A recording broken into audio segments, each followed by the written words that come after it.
দাদা আপোনাক কিয় কাণ্ড হৈছে? কি কাণ্ড হৈছে আপোনাৰ? কি কাণ্ড হৈছে আপুনি অকণমান কওক। কি কাণ্ড হৈছে? হে কি কাণ্ড ধৰিলে পুলিচে? অপাৰেশ্যনটো কিহৰ কৰিছিলে দাদা আপুনি? আপুনি এইটো কিহৰ অপাৰেশ্যন কৰিলে দাদা?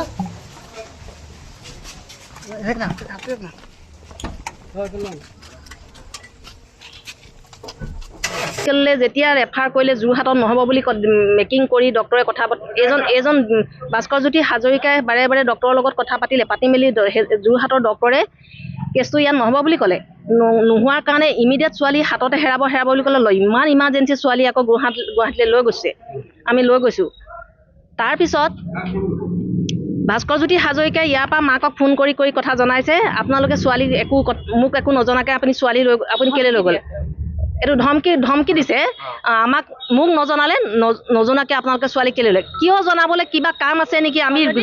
গোলাঘাটৰ পৰা যোৰহাট ৰেফাৰ কৰিলে, ৰেফাৰত এইটো বস্তু কাম নহ'ল। যোৰহাটৰ মেডিকেলত বস্তুটো নোৱাৰোঁ বুলি ডক্টৰকেইজনে ক'লে। কোৱাৰ পিছত আমি কেনেকৈ আকৌ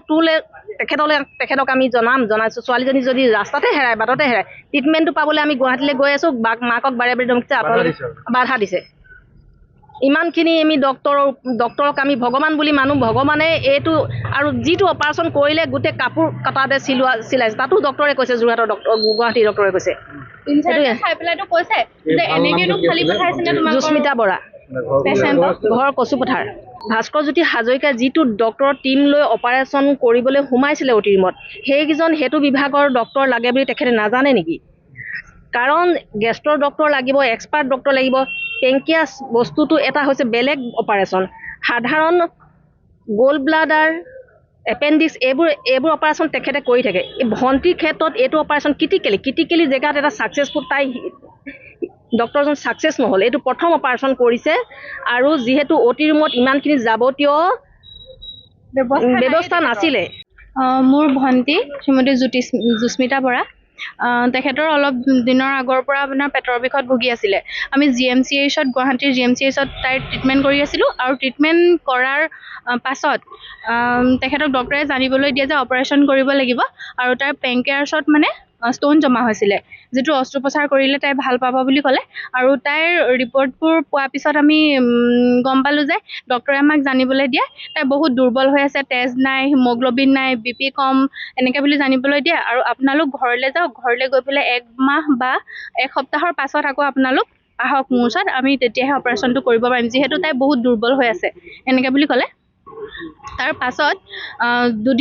ঘৰলৈ আহি পেলাই 2 দিন পিছত, মানে 2-3 দিনমানৰ পিছত তাইৰ খুব পেটৰ বিষ হ'ল। ৰাতিয়ে আমি 11-12মান বজাত আপোনাৰ লৈ গ'লোঁ স্বামী বিবেকানন্দ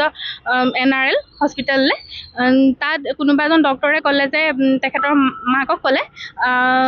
যে আপোনালোকৰ লগত আপুনি মানে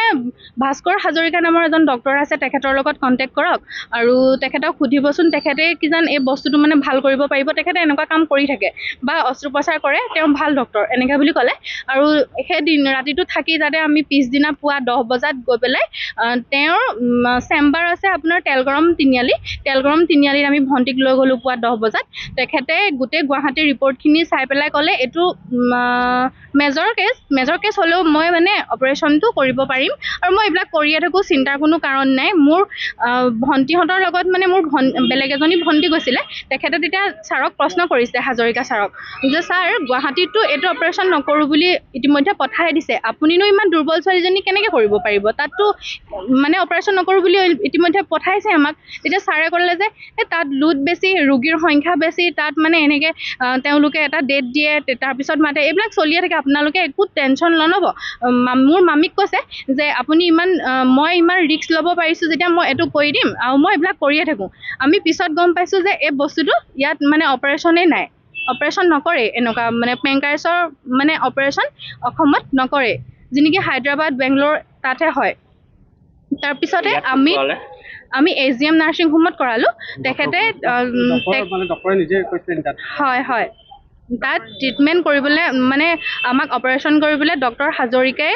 মানে অনুমতি দিছিলে আৰু ডক্টৰ হাজৰিকাই মানে 23 তাৰিখত আমি ভৰ্তি কৰিছোঁগৈ SGM নাৰ্ছিং হোমত। 23 তাৰিখে ভৰ্তি কৰি এদিন ৰেষ্টত ৰাখি তাইক 25 জুলাই তাৰিখে তাইক আমি অপাৰেশ্যন মানে তেখেতক অপাৰেশ্যন কৰা হৈছে আৰু তাতে 5 দিন ৰাখি পেলাই ঘৰলৈ ছুটি দিয়ে। ছুটি দিয়াৰ পিছত 3 দিনৰ পিছত আকৌ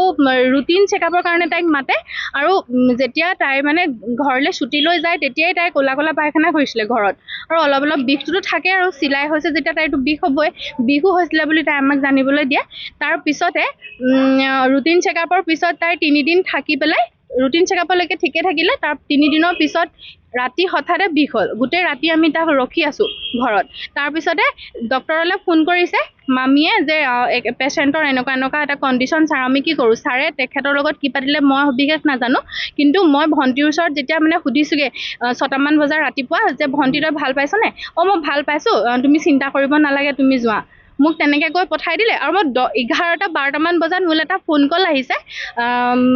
মামীয়ে কৈছে যে ছোৱালী একদম ভণ্টিৰ অৱস্থা বেয়া শোচনীয় তেখেত নায়েই নেকি তই সোনকালে গুচি আহ চকু মেলাই নাই উশাহো লোৱা নাই এনেকৈ কৈছে মই লগালগ ঘৰ পাইছোঁহি তেতিয়ালৈ তেওঁ আকৌ মামীয়ে কি কৰিলে ভণ্টিক লৈ পেলাই নি তেলগৰম স্থিত যিটো চেম্বাৰ ডক্টৰ হাজৰিকাৰ যিটো চেম্বাৰ তাত ভৰ্তি কৰিলে ভাস্কৰ হাজৰিকা তাৰপিছতে তালৈ নি পেলাই ভৰ্তি কৰা মানে দেখুৱালে তাতো তাই মূৰ্ছাই গৈছিলে 2-3বাৰ মূৰ্ছা গৈছে মাত কথা নাই তাৰপিছতে সেই মাকক ক'লে মানে ইমাৰ্জেঞ্চি আপোনালোকে AGM নাৰ্ছিং হোমলৈ আকৌ চিফ্ট কৰিব লাগিব আমি লগালগ তালৈ লৈ আহিলোঁ অলৰেডি লৈ আহিলোঁ আনি পেলাই নি লগালগ তাইক ICUত চিফ্ট কৰিছে মনিটৰ লগাইছে তাৰপিছতে তাইক দেখিছোঁ BP কম তেজ নাই 1% তেজ আছে বুলি আমাক জানিবলৈ দিছে মোক লগালগ কৈছে ডক্টৰে নাৰ্ছে কৈছে ব্লাড দিব লাগিব ডক্টৰৰ লগত মোৰ তেতিয়ালৈকে কথা হোৱা নাছিলে ব্লাড দিব লাগিব বাইদেউ আপুনি ব্লাড যোগাৰ কৰক আৰু তাইৰো বেড লাক আমাৰো বেড লাক ব্লাডো হৈছে তাইৰ A নিগেটিভ একদম ৰেয়াৰ গ্ৰুপ পাবলৈ নাই ডোনাৰ নাই ব্লাড নাই বহুত কষ্টকৈ আমি যোৰহাটৰ পৰা ব্লাড কালেকশ্যন কৰি পেলাই নি আনি 2 পেকেট মানে টেষ্ট দিছোঁহি 2টা বজাত ভৰ্তি কৰিছোঁ ইয়াত AGM নাৰ্ছিং হোমত আমি ব্লাড লৈ আহি পাইছোঁহি 8:30মান বজাত তাৰ পৰা মোক মামীয়ে মোক ফোন কৰিছে যে তই সোনকালে আহ ডক্টৰে আমাক জানিবলৈ দিছে 1%হে তেজ আছে তই যিমানখিনি পাইছ এপেকেট 2 পেকেট যিমানখিনি পাইছ সেয়াই লৈ আহ মই 2 পেকেট তেজ কিনি কৰি লৈ আনিছোঁ 1 পেকেট দিছোঁ তেতিয়াহে মই ডক্টৰৰ লগত দেখা হৈছে তাৰ হাজৰিকা ছাৰক মই তেতিয়া সুধিছোঁ যে ছাৰ হৈছে কি কেছটো কি তাই যে ইমান এনেকৈ হেৰি ক'ব নোৱাৰা হৈ গৈছে ICUত চিফ্ট কৰিব লগা হ'ল প্ৰকৃততে হৈছে কি মই জানিব খুজিছোঁ ছাৰে ক'লে যে তাই ইণ্টাৰনেল ব্লিডিং হৈছে মই তেতিয়া কৈছোঁ ব্লিডিংটো কেনেকৈ হ'ব পাৰে অপাৰেশ্যনটোতো আপুনিয়ে কৰিছে তেতিয়া কৈছে যে তাই ইনফেকশ্যন হৈছে আৰু ইনফেকশ্যনৰ কাৰণে তাই এই ব্লিডিংটো হৈছে এতিয়া উপায় কি সুধিলোঁ ছাৰে ক'লে ব্লাড লাগিব ব্লাড 4 পেকেট 7 পেকেট যিমান পাৰে আপোনালোকে যোগাৰ কৰি দিয়ক আমি ৰিঅপেন চাৰ্জাৰী কৰিব লাগিব মইতো অবাক ছোৱালীয়ে চকু মেলা নাই ICUত আছে তেওঁক আকৌ সেই কটাৰ পেচেণ্টটো ইতিমধ্যে আপোনালোকক মই দেখাইছোঁ ইমানখিনি কটাৰ পিছতো তাইক মানে আকৌ ৰিঅপেন চাৰ্জাৰী কৰিবলৈ উদ্যত হৈছে ভাস্কৰ হাজৰিকা মই এতিয়া ক'ব বিচাৰিছোঁ তথাকথিত ডক্টৰ ভাস্কৰ হাজৰিকাই ইমান কি এনেকুৱা পাইছিলে যে মোৰ ভণ্টিক চিৰ কৰি জন্তুকো আমি এনেকুৱা এটা ব্যৱহাৰ নকৰোঁ ইমান তেনেকৈ কেনেকৈ ফালিব পাৰে আৰু সেইটো অৱস্থাত ভণ্টিক মই কেতিয়াও ফালিবলৈ নিদিওঁ বুলি তেওঁক মই কাটৰে অনুৰোধ জনালোঁ যে মই এইটো কৰিবলৈ কেতিয়াও নিদিওঁ কিন্তু তেওঁ কৈছে যে এইটো নেফালিলে নহ'ব ফালিবই লাগিব ইমিডিয়েট ব্লাড মানে তোমালোকে যোগাৰ কৰা নাই তেতিয়ালৈকে কথা আমাৰ হোৱাই নাই ৰেফাৰৰ মই ব্লাড যেতিয়া 2 পেকেট আনি পেলাই 1 পেকেট তাক দিলোঁ আৰু 1 পেকেট মই ৰাখি দিলোঁ ব্লাড চিভিলত ৰাখি দিলোঁ ব্লাড বেংকত তাৰপিছতে ছাৰক সুধিলোঁ মই মোৰ পৰিয়ালৰ মানুহৰ লগত যোগাযোগ কৰোঁ আৰু মোৰ এনেকুৱা এটা কণ্ডিশ্যন হৈ আছে মোৰ পইচা নাই হাতত মই এতিয়া কি কৰিব পাৰোঁ ছাৰে ক'লে তুমি বোলে গুৱাহাটী নিব পাৰিবা নেকি তাইক ভণ্টিক তুমি গুৱাহাটী লৈ যোৱা ভাস্কৰ হাজৰিকাই কৈছে যে তুমি ভণ্টিক গুৱাহাটী লৈ যোৱা গুৱাহাটী নিলে এটা সুবিধা হ'ব মানে 2টা অপশ্যন আছে তাত এটা ERCP বুলি কয় যিটো পদ্ধতিত পেংকেৰাছত হোৱা ষ্টনখিনি উলিয়ায় আৰু এটা হৈছে ৰিঅপেন চাৰ্জাৰী কৰি পেলাই নি প্ৰপাৰ জেগাটো আমি উলিয়াব পাৰিম য'ৰ পৰা নেকি তাই মানে ব্লিডিং হৈছে এতিয়া মইতো ৰিঅপেন চাৰ্জাৰী কৰিবলৈ তাইক দিব নোৱাৰোঁ আৰু ERCP যিটো পদ্ধতিত তেওঁ কথা কৈছে সেই পদ্ধতিটো কৰিবলৈ নিবলৈ মোৰ ক্ষমতা নাই মানে মোৰ সামৰ্থ্যই নাই পইচাও নাই সময়ো নাই ব্লাডো নাই যেনেকৈ ব্লাড দিওঁ তাইৰ মানে ওলাই পেলাই গুচি যায় ব্লাডটো আৰু গোটেই পেটত জমা হৈ গৈছিলে তেনেকৈ ক'লত মই ছাৰক সুধিলোঁ যে ছাৰ আপুনি গুৱাহাটীতো মই নিব নোৱাৰিম মই ছাৰ যোৰহাটলৈ নিব পাৰিম নেকি তেওঁ ক'লে যে তুমি য'ত ইচ্ছা তেওঁ নিব পাৰিবা যোৰহাটলৈকে হ'লেও তুমি লৈ যোৱা তাত মানে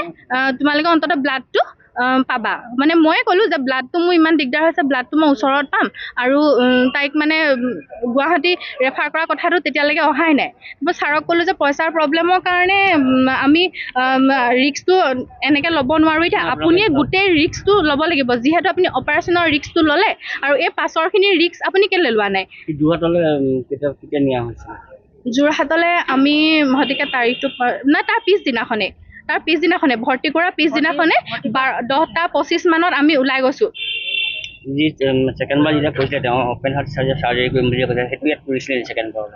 ছেকেণ্ডবাৰলৈ মই কৰিবলৈ নিদিলোঁ পেচেণ্টৰ অৱস্থাই নাই যিটো তাৰ মূৰ্ছা গৈ আছে ICUত আছে আৰু সেই পেচেণ্টক এনাস্থেচিয়া কেনেকৈ দিব তেওঁক মানে বাৰে বাৰে এনেকৈ প্ৰেছাৰাইজ কৰিছে তোমালোকে পেচেণ্টটো ইয়াৰ পৰা লৈ যোৱা ইয়াৰ পৰা নিলেহে পেচেণ্টক মানে তোমালোকে বচাব পাৰিবা বা কিবা মোৰ চকুৰ আগৰ পৰা মানে লৈ যোৱা ৰেফাৰ কৰি দিছে গুৱাহাটী নিয়া বা যোৰহাট নিয়া মানে মই লিখি দিম যোৰহাটৰ কাগজ অলৰেডি তেওঁ লিখিলে মই ক'লোঁ যে ছাৰ মই তেজৰ কাৰণেই মোক ভণ্টিক মই লৈ যাওঁ বাকী একো কথা নাই ডক্টৰৰ ভুলৰ কাৰণে আমি ভাবিছোঁ হেৰি হ'ল আৰু এটা কথা তেওঁ মোক মানে এটা কথা জানিবলৈ দিলে এইটো প্ৰপাৰ মানে ব্লিডিংটো ক'ৰ পৰা হৈছে গোলাঘাটত সেইটো মেচিন নাই য'ত যোৰহাটতহে আছে আৰু তেওঁ যদি জানিছিলে তেওঁ যাৱতীয় ব্যৱস্থাখিনি নথকাকৈ তেওঁ ইমানখিনি হাই ৰিস্ক লৈ পেলাই ভণ্টিক অপাৰেশ্যনটো ইয়াত কৰিবলৈ প্ৰেছাৰাইজ মোৰ মামীক কিয় কৰিছিলে তেখেতৰ মাতৃক কিয় জনাইছিলে আপোনালোকে একো চিন্তা কৰিব নালাগে গোটেই ৰিস্কটো মই লৈছোঁ বুলি সেই কথাষাৰ কেনেকৈ ক'ব পাৰিলে হয় তেখেতৰ হৈ আমি এতিয়া FIR দিছোঁ গোলাঘাট থানাত